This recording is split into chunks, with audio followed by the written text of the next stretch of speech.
यानी उन होंठों का फल जो उसके नाम का इकरार करते हैं, खुदा के लिए हर वक्त चढ़ाया करें।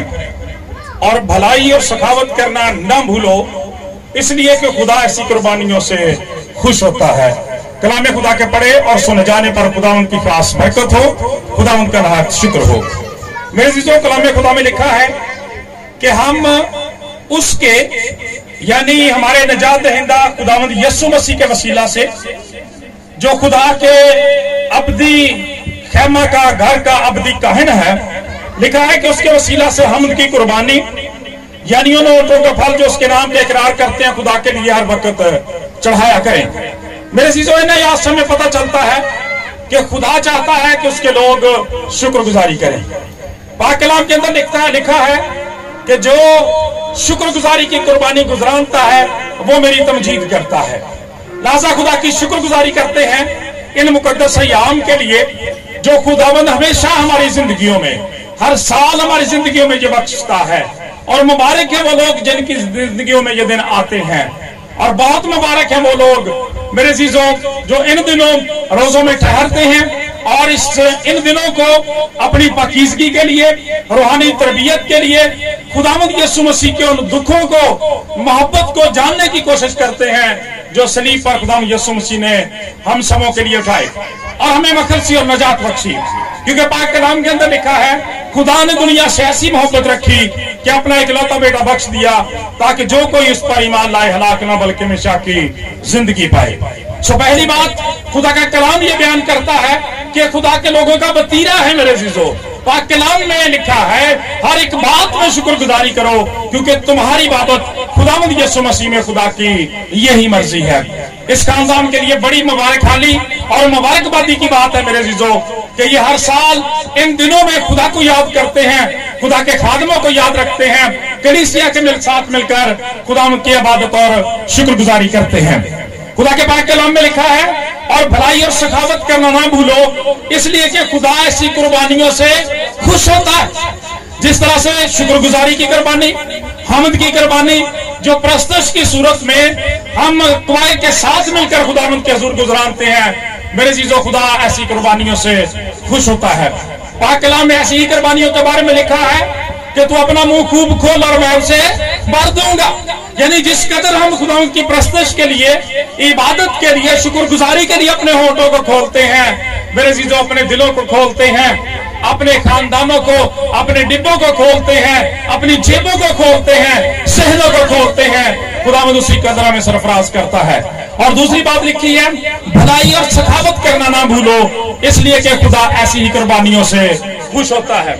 मेरे अज़ीज़ों, जब हम कलाम खुदा में बुजुर्ग यशायाह नबी का सहीफा पढ़ते हैं और रोजों के तलक से सीखते हैं तो वहां पर भी हमें पता चलता है कि खुदा चाहता है कि इन मुबारक और पाक दिनों के अंदर, जिन दिनों हमारे निजात दहिंदा ने पूरी दुनिया के लिए सलीब का दुख बर्दाश्त किया, हमें निजात बख्शी, जब हम रोजों में से गुजरते हैं तो खुदा का कलाम बयान करता है उन लोगों को भी जरूर याद करें जो इस लायक नहीं है कि जिंदगी की नेमतों से लुत्फ अंदोज हो सके।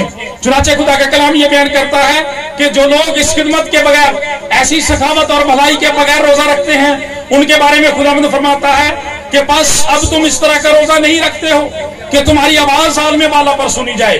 क्या ये वो रोजा है जो मुझको पसंद है? ऐसा दिन कि उसमें आदमी अपनी जान को दुख दे और अपने सर को झाऊ की तरह झुकाए और अपने नीचे टाट और राख बिछाए। क्या तू इसको रोजा और ऐसा दिन कहेगा जो खुदा का मकबूल हो?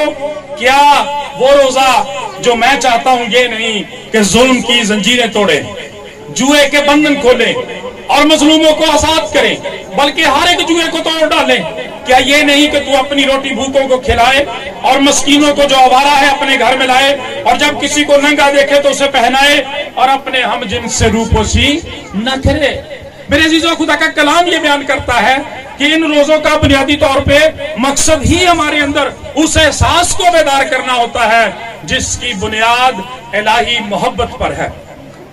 खुदा का पाक कलाम बयान करता है इस कदर मोहब्बत रखी कि अपना इकलौता बेटा बख्श दिया ताकि जो कोई उस पर ईमान लाए हलाक न बल्कि हमेशा की जिंदगी पाए। और उसी ने फरमाया कि दिया करो तुम्हें भी दिया जाएगा।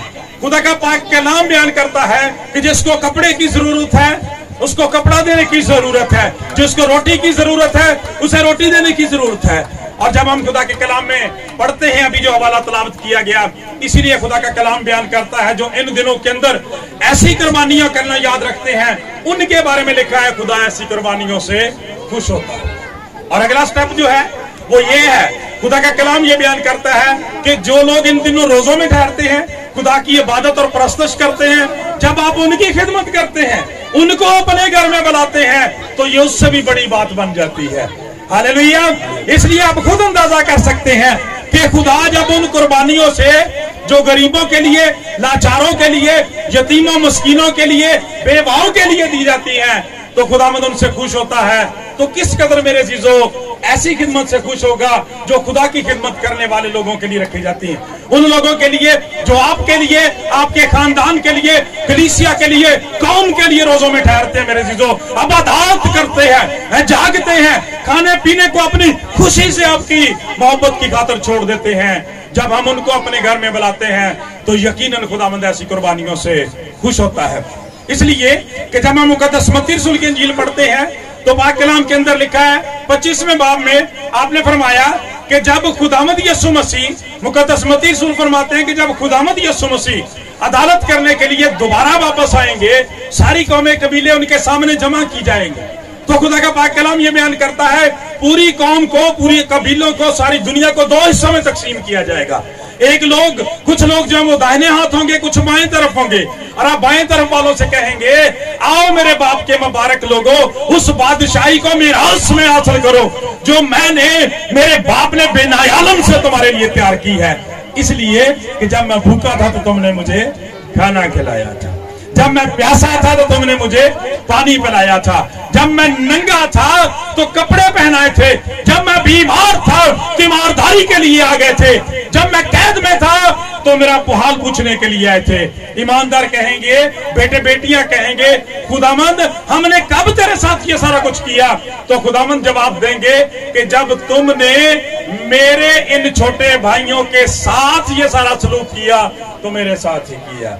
हालेलुया। लिहाजा यही वो कुर्बानियां हैं जिनसे खुदावंद क्या होता है मेरे अजीजों, खुश होता है। इसकी निस्बत जो लोग ऐसी बातों को तरजीह नहीं देते, इनको बेईमानी समझते हैं, खुदा का कलाम हमें दूसरे गिरोह के बारे में बताता है कि इसी दुनिया के अंदर एक ऐसा गिरोह भी रहता है जो इस शुक्रगुजारी को, इन दिनों सखावत के निकामों को, भलाई की इस खिदमत को बेकार समझता है, जाया समझता है। खुदा का कलाम ये बयान करता है कि एक दिन आप एक फरीसी के घर में थे, आपके शागिर्द भी आपके साथ मौजूद थे, वहां पे एक बदकार औरत जिसका नाम मरियम लिखा है, खुदा का कलाम ये बयान करता है कीमती इतर लेकर आई, उसको तोड़ दिया।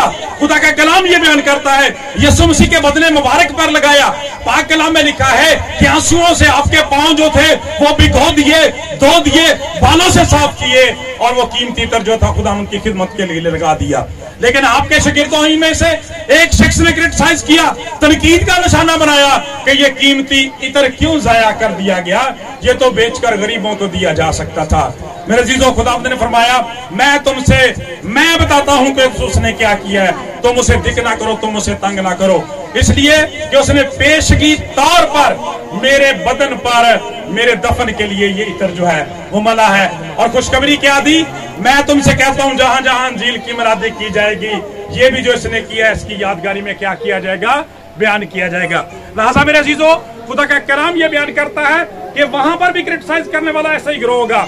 बाएं तरफ वालों से यीशु मसीह कहेंगे ऐ मालूनो, ऐ लानत के मारो, हमेशा की जिंदगी से महरूम लोगों, उस हमेशा की आग में चले जाओ जो इब्लीस और उसके फरिश्तों के लिए तैयार की गई है। इसलिए कि मैं भूखा था, तुमने मुझे खाना नहीं दिया, मैं प्यासा था, तुमने मुझे पानी नहीं पिलाया, मैं तो नंगा था, तुमने कपड़े नहीं पहनाए, मैं बीमार था, तीमारदारी के लिए नहीं आए, और मैं कैद में था, खबरगिरी के लिए नहीं आए। और खुदा का कलाम कहता बेईमान कहेंगे, बेईमान जो दावेदार तो दुनिया में ईमानदार के होंगे लेकिन जिंदगी बेईमानों वाली है, कहेंगे खुदावंद कब हमने तेरे साथ ये सारा कुछ नहीं किया? तो आप फरमाएंगे कि जब तुमने मेरे इन छोटे भाइयों के साथ ये कुछ नहीं किया, मेरे खुदाम के साथ ये नहीं किया, कलीसिया के साथ ये नहीं किया, तो मेरे साथ ही नहीं किया। लिहाजा मेरे अजीजों, हासिल कलाम ये है आज के सारे कलाम से कि हम अपने इस खानदान के लिए, इस भाई के, इन भाइयों के लिए, इन बहनों के लिए, प्यारी बेटियों के लिए जो हर साल मुनासिब जानते हैं कि इन दिनों में उन लोगों की खिदमत की जाए, जो खुदा की इबादत में इन दिनों ठहरते हैं बहुत अच्छी बात है, लेकिन मेरे चीज़ों उससे भी अच्छी बात यह है कि हम बजाते खुद भी रोज़ों में ठहरें और खुदावंद की इबादत और परस्त शुक्रगुजारी करें, ताकि खुदावंद के नाम को इज्जत और जलाल मिले। क्योंकि खुदा हमेशा ऐसी कुर्बानियों से क्या होता है? खुश होता है, खुश होता है। और इसका मतलब ये चाहता है खुदा के ऐसा किया जाए। लिहाजा आज का हासिल कलाम हमारे लिए यही है कि इस खानदान से हमें भी इस अच्छी बात को सीखने की जरूरत है और हम सबको दुआ करने की जरूरत है कि आज की इस इबादत के वसीला से खुदा ना सिर्फ इस खानदान को बल्कि हम सबों को भी, हाजिर जमात को, सारी कलीसिया को बड़ी बरकत दे। खुदावंद से दुआ इस कलाम के वसीला से हम सबको बरकत मिले। आमीन। आइए खुदावंद की शुक्रगुजारी